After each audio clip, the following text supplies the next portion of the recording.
สวัสดีครับเพื่อนพี่น้องที่รักทุกคนครับวันนี้เพื่อนผู้ร่วมทางจิตเวชมาในภาคที่5นะครับภาคที่5นี้หัวเรื่องคือสู่ชีวิตใหม่นะครับวันนี้เราจะอยู่ในตอนที่1คือผู้ดูแลที่รักนะครับตอนนี้จะขอได้ให้ความสำคัญแล้วก็กล่าวถึงผู้ดูแลซึ่งเป็นทั้งผู้ที่ให้ความรักความเอาใจใส่การเสียสละกับผู้ฟื้นคืนนะครับแล้วก็ยังเป็นผู้ที่มีความเข้มแข็งอดทนอย่างสูงในการประคับประคองสนับสนุนให้ผู้ฟื้นคืนสู่สุขภาวะนั้นก้าวข้ามพ้นอุปสรรคต่างๆนะครับไปสู่เป้าหมายที่ต้องการไปสู่สุขภาวะที่ดีนะครับประเด็นที่1คือหลายๆครั้งผู้ดูแลก็หมดแรงเช่นกันนะครับเพราะว่าในการดูแลผู้ฟื้นคืนทางจิตเวชนั้นบางสภาวะอาการนั้นก็เป็นเรื่องที่ไม่ง่ายในการรับมือแล้วก็ความหนักหน่วงเหล่านั้นประกอบกับความเหนื่อยล้าที่จะต้องดูแลในระยะเวลาที่ยาวนานเนี่ยก็สามารถทำให้ผู้ดูแลเนี่ยหมดแรงไฟไปได้นะครับเพราะฉะนั้นในข้อนี้ก็จะมีคำแนะนำง่ายๆว่าการที่ผู้ดูแลจะให้การสนับสนุนผู้ฟื้นฟูหรือผู้ฟื้นคืนสุขภาวะนั้นเปรียบเสมือนเราซึ่งถือโคมไฟส่องสว่างอยู่นะครับแล้วก็อยากจะฉายเส้นทางให้กับผู้ฟื้นคืนได้ก้าวตามมาแต่ที่สำคัญคือโคมไฟของเราต้องสว่างสดใสก่อนนะครับถ้าโคมไฟนั้นค่อยๆริบหรี่ลงก่อนที่เราจะไปส่องให้คนอื่นเราต้องเติมโคมไฟของเราให้สว่างก่อนนะครับเพราะฉะนั้นในตอนต่อๆไปเราจะได้พูดกันถึงวิธีการที่เราจะสนับสนุนให้ผู้ดูแลนั้นมีความสดชื่นเข้มแข็งนะครับซึ่งในส่วนนั้นเนี่ยก็เรียนได้เลยว่า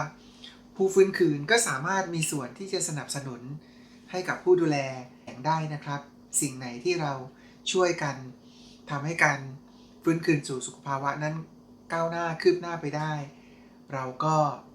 ใช้ความพยายามของเราส่วนหนึ่งเท่าที่เราจะทำได้ร่วมมือกับผู้ดูแล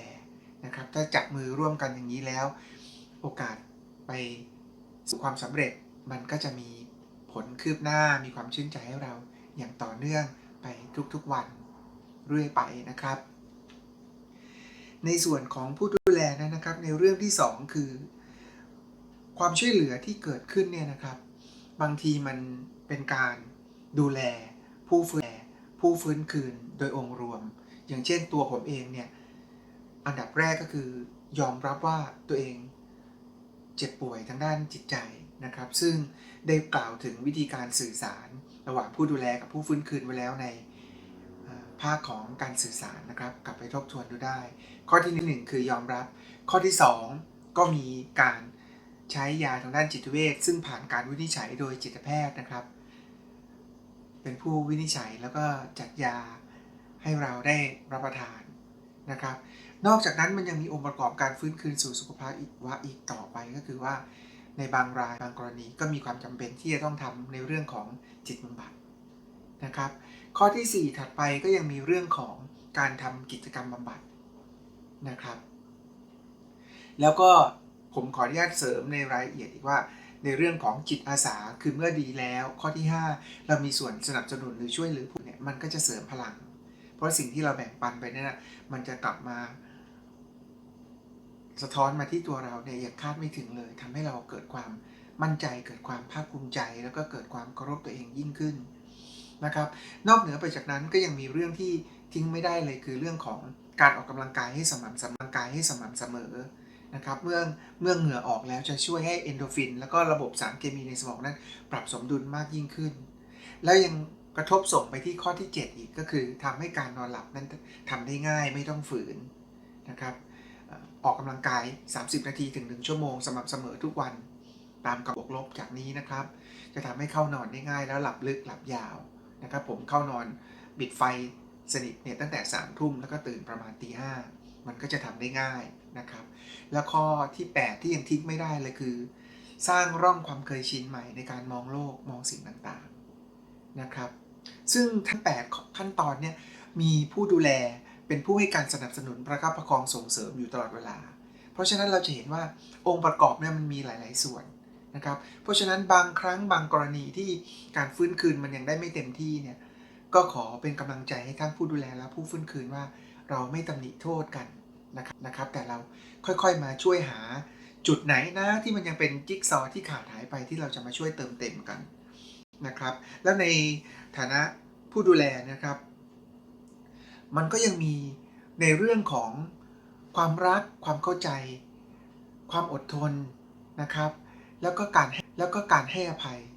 ทั้งระหว่างผู้ดูแลต่อผู้ฟื้นคืนและผู้ฟื้นคืนต่อผู้ดูแลเช่นเดียวกันถ้าเราใช้ความรักความปรารถนาดีความห่วงหาอาทรนำหน้าเนี่ยมันจะก้าวข้ามผ่านอุปสรรคไปได้ง่ายขึ้นมีแรงหนุนส่งนะครับแล้วก็ในข้อถัดไปนะครับก็บางครั้งเนี่ยการฟื้นคืนมันไม่ได้ง่ายและไม่ได้รวดเร็วบางครอบครัวเนี่ยมันเป็นวงจรคือดีขึ้นนิดหน่อยแล้วก็วนกลับไปถูกสิ่งกระตุ้นแล้วก็กลับมาป่วยซ้ำเพราะฉะนั้นเพื่อผู้ดูแลไปนานแล้วมันไม่พ้นจากวงจรนี้สักทีมันเป็นการ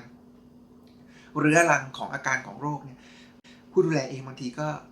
ถดถอยไปเช่นเดียวกันก็ได้มีโอกาสพบผู้ดูแลบางท่านที่ดูแลการฟื้นคืนอยู่มาเป็นเวลานานแล้วยังไม่ได้รับผลที่ดีเนี่ยผู้ดูแลเกิดมีอาการซึมเศร้าตามไปด้วยจะต้องพบจิตแพทย์เพื่อรับยาดูแลตัวเองเหมือนกันนะครับเพราะฉะนั้นความสำคัญที่จะต้องดูแลตัวเองนั้นเป็นเรื่องจำเป็นอย่างยิ่งนะครับและในตอนต่อๆไปเราจะค่อยๆพูดถึงในเชิงลึกว่าเราจะดูแลกันอย่างไรทั้งตัวผู้ดูแลเองและก็ผู้ฟื้นคืนนะครับขอเป็นกำลังใจให้ก้าวผ่านทุกอุปสรรคไว้ด้วยกันนะครับอย่างมีความสุขอยู่ในปัจจุบันขณะสวัสดีครับ